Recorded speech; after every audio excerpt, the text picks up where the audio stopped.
સુપોષિત અને તંદુરસ્ત બાળક એ તંદુરસ્ત સમાજનું પ્રતિબિંબ છે. આ વાતને સાર્થક કરતા માનનીય વડાપ્રધાન શ્રી નરેન્દ્રભાઈ મોદી અને ગુજરાતના માનનીય મુખ્યમંત્રી શ્રી ભૂપેન્દ્રભાઈ પટેલ સુપોષિત સમાજનું નિર્માણ કરવા કટિબદ્ધ છે, જ્યાં બાળકોના પોષણ અને સ્વાસ્થ્ય સામેના પડકારોના અસરકારક નિરાકરણ માટે મહિલા અને બાળ વિકાસ વિભાગના માનનીય મંત્રી શ્રી ભાનુબેન બાબરિયા સતત પ્રયત્નશીલ છે, જે પૈકી સમુદાય આધારિત વ્યવસ્થાપન કાર્યક્રમ શરૂ કરવામાં આવી રહ્યો છે, જેમાં અર્લી ગ્રોથ ફોલ્ટરિંગનો સમાવેશ થાય છે. અર્લી ગ્રોથ ફોલ્ટરિંગ 6 માસથી નાના બાળકો પર ધ્યાન આપવું કેમ જરૂરી? ગર્ભાવસ્થા પછી મગજ અને શરીરના વિકાસનો ખૂબ જ મહત્વનો તબક્કો એટલે જન્મથી 6 માસ. આવા સમયમાં બાળકમાં પોષણની ઉણપ બાળકના સંપૂર્ણ વિકાસમાં નકારાત્મક અસર કરે છે. તેને અટકાવવા જરૂરી પગલાં લેવા માટે સરકાર, સમુદાય અને પરિવારની સહભાગિતા અનિવાર્ય છે. આ ઉપરાંત બાળકની માતા તેમજ પરિવારના સભ્યોને સ્તનપાન માટે બાળકને વળગાડવાની અને લેવાની સાચી પદ્ધતિ તેમજ કાંગારૂ કેર, સ્વચ્છતા અને સામાન્ય બીમારીમાં બાળકની કાળજી અંગે માર્ગદર્શન આપીને અમલ કરાવવામાં આવે છે, જે બાળકોને તંદુરસ્ત બનાવવા માટેનો એક શ્રેષ્ઠતમ પ્રયાસ છે. આ પોષણ સંગમ કાર્યક્રમમાં દર મહિને જન્મથી 5 વર્ષના તમામ બાળકોનું 10 પગલાઓમાં કુપોષણનું સમુદાય આધારિત વ્યવસ્થાપન કરવામાં આવે છે, જેમાં બાળકોનું સ્ક્રીનિંગ, જન્મથી 5 વર્ષ સુધીના તમામ બાળકોનું દર મહિને વજન અને શરીરની લંબાઈ અથવા ઊંચાઈ તથા બંને પગમાં સોજાની ચકાસણી કરીને પોષણ સ્તર નક્કી કરવામાં આવે છે. ભૂખ પરીક્ષણ 6 માસથી 5 વર્ષના સેમની શ્રેણીમાં આવતા બાળકોનું જ કરવાનું રહે છે. ભૂખ પરીક્ષણ કેવી રીતે કરવું? જેમાં 2 કલાક પહેલા બાળકને કંઈ પણ ખવડાવવું કે ધાવણ આપવું નહીં. શાંત વિસ્તારમાં બાળકને લઈ જઈ તેને ખાવાનું આપવાનું હોય છે. હાથ ધોઈ અને બાળકને ખોળામાં નજર સામે રાખીને ખાવાનું આપવાનું હોય છે. ભૂખ પરીક્ષણ આંગણવાડી ખાતે ઉપલબ્ધ THR બાલ શક્તિ પ્લસના પેકેટમાંથી બનાવેલ વાનગી ઢીલી રાબથી જ કરવાનું હોય છે. બાળકની જે દિવસે સેમ તરીકે ઓળખ થાય તે જ દિવસે ભૂખ પરીક્ષણ કરવાનું હોય છે.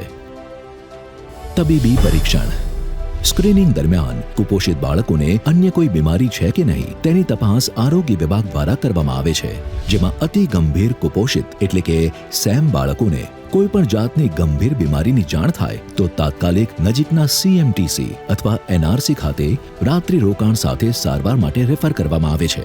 આ ઉપરાંત અતિ ઓછા વજનવાળા બાળકોમાં જો કોઈ તબીબી સમસ્યા જોવા મળે તો તેની સ્થિતિ અનુસાર PHC કક્ષાએ કે પીડિયાટ્રિશિયન પાસે સારવાર આપવામાં આવતી હોય છે.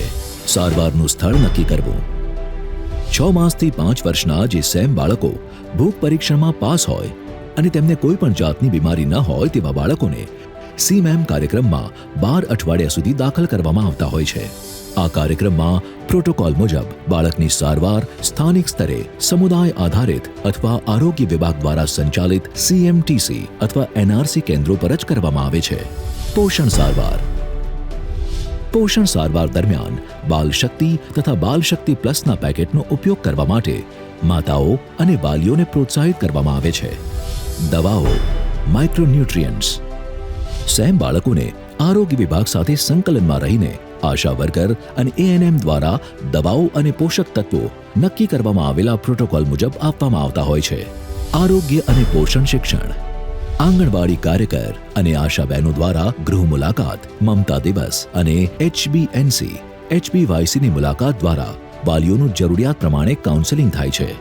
CMAM કાર્યક્રમ હેઠળ ફોલોઅપ સેમ બાળકોને CMAM કાર્યક્રમમાં દાખલ કર્યા બાદ આંગણવાડી અને આશા બહેનોએ સાથે મળીને સમગ્ર કાર્યવાહી કરવાની હોય છે. ઉપરાંત દર અઠવાડિયે મુલાકાત સમયે સેમ બાળકોનું લંબાઈ અથવા ઊંચાઈ તથા વજન ફરજિયાત કરવાનું હોય છે. CMAM કાર્યક્રમના માપદંડ અનુસાર ડિસ્ચાર્જ બાળકને ડિસ્ચાર્જ આપતા પહેલા પોષણ ટ્રેકર મુજબ બાળક સેમ કેટેગરીમાં ન હોવું જોઈએ, બંને પગમાં સોજા ન હોવા જોઈએ તથા કોઈ જાતની આરોગ્ય વિષયક સમસ્યા ન હોવી જોઈએ. આ બાબતોનું ધ્યાન રાખવામાં આવતું હોય છે. ડિસ્ચાર્જ અને ફોલોઅપ CMAM કાર્યક્રમમાંથી 12 અઠવાડિયા પછી પણ બાળકનું દર મહિનાના બાલ તુલા દિવસે વજન, લંબાઈ અને ઊંચાઈ કરવાના રહેશે.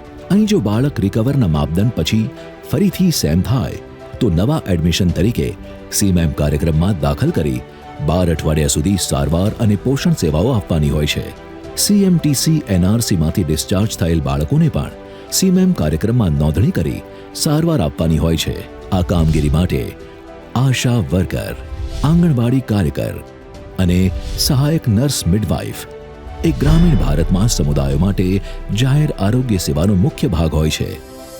આવો, પોષણ, કાળજી અને સમયસર સારવાર દ્વારા સુપોષિત સમાજનો સર્વાંગી વિકાસ, એ જ મંત્ર સાથે સુપોષિત બનાવીએ આપણું ગુજરાત.